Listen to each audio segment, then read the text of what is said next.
ناظرین، سب سے زیادہ عجیب ایمان کس کا ہے؟ یہ سوال رسول اللہ صلی اللہ علیہ وسلم نے صحابہ اکرام سے کیا تھا، اور صحابہ اکرام رضوان اللہ علیہم اجمعین نے جواب دیا کہ عجیب ایمان ملائکہ کا ہے، یعنی فرشتوں کا ہے۔ آپ صلی اللہ علیہ وسلم نے فرمایا، ملائکہ کو کیا ہوا کہ وہ ایمان نہ لائیں؟ عرش ان کے سامنے موجود ہے، کرسی ان کے سامنے ہے، جنت اور دوزخ ان کے سامنے، وہ ایمان نہ لائے تو کون ایمان لائے؟ یعنی ان کا ایمان لانا تو کوئی کمال نہیں، وہ تو دیکھ کر مان رہے ہیں۔ پھر صحابہ نے عرض کیا، انبیاء علیہ السلام کا ایمان سب سے زیادہ عجیب ہے۔ آپ صلی اللہ علیہ وسلم نے فرمایا، انبیاء کو کیا ہوا جو ایمان نہ لائیں؟ وحی ان کے اوپر آ رہی ہے، فرشتے انہیں نظر آتے ہیں، مشاہدہ حق میں وہ مشغول ہیں، جلال و جمال کا دروازہ ان پر کھلا ہوا ہے، حق کی تجلی ان کے سامنے ہے، وہ بھی انکار کریں تو اور کون اقرار کرے گا؟ اس لیے ان کا ایمان کہاں عجیب ہوا؟ صحابہ نے کہا، ہمارا ایمان عجیب ہے۔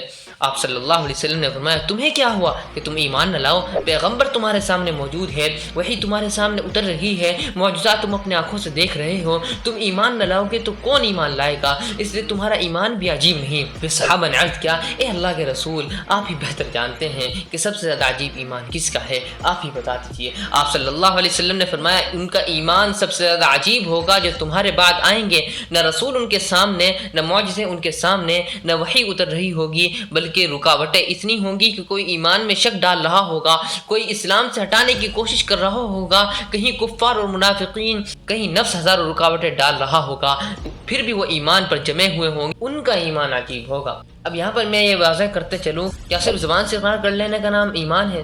زبان سے اقرار کیا جائے، دل میں یقین کامل پیدا کیا جائے اور عمل سے اظہار کیا جائے، تبھی کامل اور حقیقی ایمان ہوگا۔ صرف زبان سے اقرار کر لینا یا عقل سے جان لینے کا نام ایمان نہیں۔ بہت سے لوگوں کا ایمان ان کی زبان کے حد تک ہی ہوتا ہے، حلق سے نیچے نہیں اترتا، جیسے منافقین کا ہوتا ہے۔ ایمان کا حلق سے نیچے اتر کر دل میں آنا ضروری ہے۔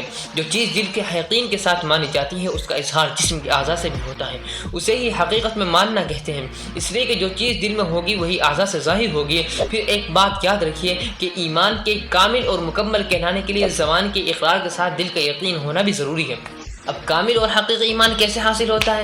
کامل ایمان دراصل کامل یقین کا نام ہے۔ جتنی زیادہ یقین پختہ اور مضبوط ہوگا، ایمان بھی اتنا ہی پختہ، مضبوط اور کامل ہوگا۔ اگر یقین پختہ اور مضبوط نہ ہو تو ایمان بھی اتنا ہی کمزور اور ناکارہ ہوگا۔ جتنا زیادہ ایمان کمزور ہوگا، عمل صالح بھی اتنا ہی کمزور اور ناقص ہوگا۔ اگر ایمان میں نقص اور خرابی ہو تو اعمال صالحہ کی جگہ اعمال رذیلہ زیادہ نکلتے ہیں، اور اگر ایمان غلط ہو تو یقین بھی غلط ہو کر انسان شرک اور کفر میں گرفتار ہو جائے گا اور اخلاق رذیلہ ہی نکلیں گے۔